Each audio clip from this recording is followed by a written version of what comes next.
Hello everybody and welcome back to Simple Truths. I'm your host, the Crazy Uncle.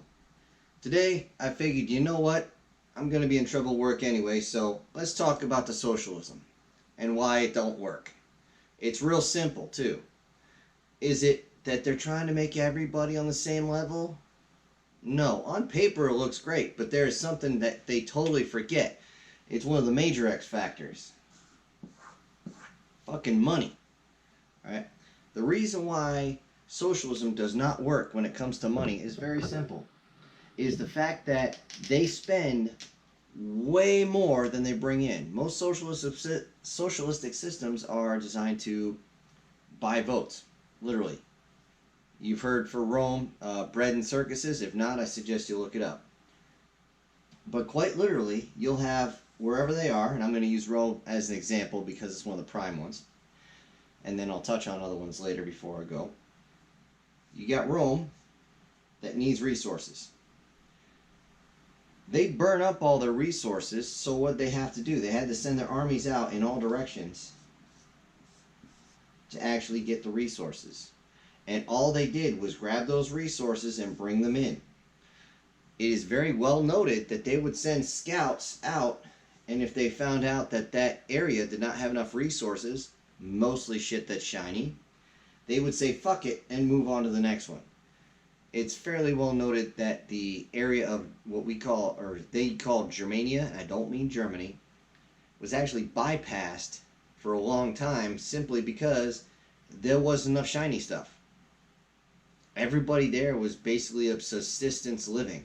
In other words, if you didn't grow it, hunt it, or fish it, you didn't eat it, okay, and you didn't survive. They made their own stuff. Simple folks. But that's socialism in a nutshell. They keep burning their resources up at an extremely high rate. It is based on something called indefinite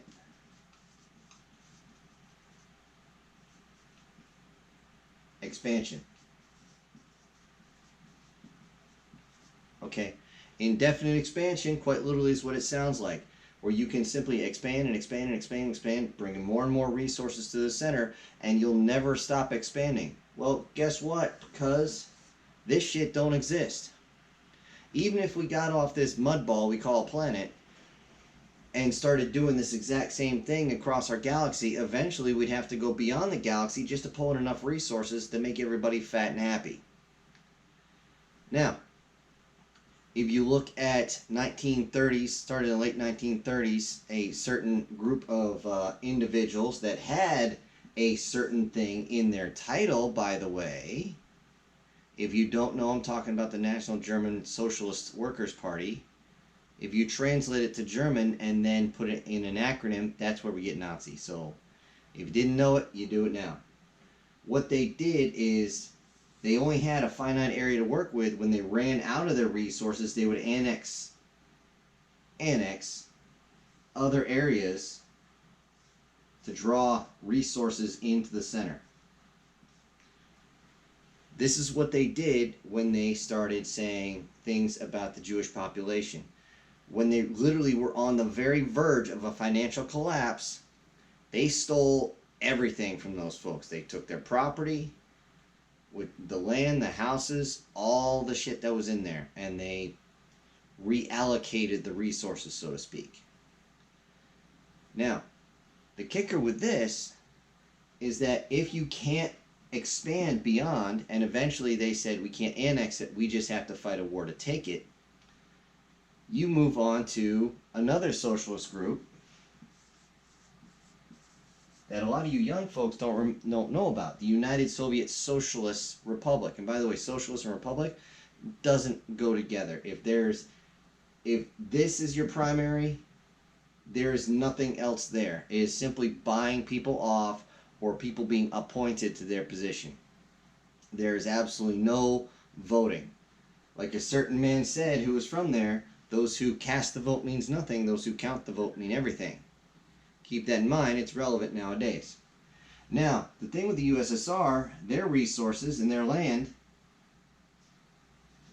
writing sideways, and their land was locked in. They had already just fought a war that beat the holy piss out of not only their economy, but the land, the infrastructure was all beat to hell. They could not just expand beyond that anymore. If they did, they'd have the whole rest of the world to fight. They just couldn't do it. So eventually what happens if you can't draw everything in, you get the same thing that happened to the Weimar Republic, because that one's socialist too, and that was the German system prior to the Nazis, is you get hyperinflation.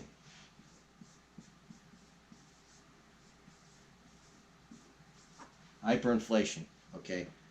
Your dollar ain't gonna buy diddly shit, okay? You need $10 to get something off the dollar menu.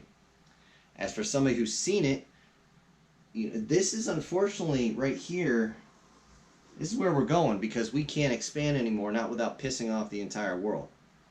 Could our military do it? Yes. Are we gonna? I don't think so, because we're not stupid. Welcome. We're in the information age and the atomic age, goofballs. So as you can see, it doesn't matter what type of socialism. Oh, we've never tried our type of socialism. Doesn't matter. It's all on the same thing, which is right here. Indefinite expansion does not exist. If you cannot expand, you get hyperinflation, and everything goes to shit. At this point, when it gets to a certain degree, you don't have a country anymore. The whole thing just falls the fuck apart. So for those of you who didn't fully understand socialism and why it doesn't work, and why so many people are like, don't be a freaking socialist, you dumb shit, I'll let you know there are socialistic systems in the United States, and I can tell you two of them right now. That's marriage, traditional marriage, and military. They bring nothing, they bring no resources, they simply have to take from the exterior. Well, actually, it's more along this, where the actual civilian economy has to pay in. Now, we used to deal with that with tariffs, but that's a whole nother conversation. I'm not going to get into those finances just yet. Plus, you can find channels that have this explained far better than I can. But this is the simple truth of it. There is no time in history where socialism has been tried that it did not collapse violently. Because once socialism kicks in, do I have to tell you what happened to Rome? Do I have to tell you what happened to the USSR? Do I have to tell you what happened to the nasties over there in 1940 or 39 through 44? 45? I don't think so. You're not fucking stupid. And guess what? If you didn't fully understand that now, or at the end of this, I'm sorry, I can't help you. You need to talk to an actual economist, or have somebody kick you in the head with steel-toed boots. Maybe they'll knock some sense into you. But every time socialism is tried, it doesn't work. It fails miserably, and those who claim they are socialist are failures. They're failures at life, and they want to draw resources to themselves. That's why they're socialism. Alright. So, this is the end of this video. I hope I enlightened a few people who might have been just a little bit lost on why we fight this so much. Why we say don't be a socialist is such a bad idea. So I'll just leave you with this final one. Socialism is a broad spectrum term. Communism, Marxism, fascism, hell, malarkeys, with the kings and queens and stuff, they're all a socialistic system. They're all doomed to fail. So on that note, take care of yourselves out there. Watch out for this. Because when this shit starts, like the man says, you can vote your way in. You're going to have to shoot your way out. If you don't understand that, look it up. But for right now, this is your crazy uncle. I'm out.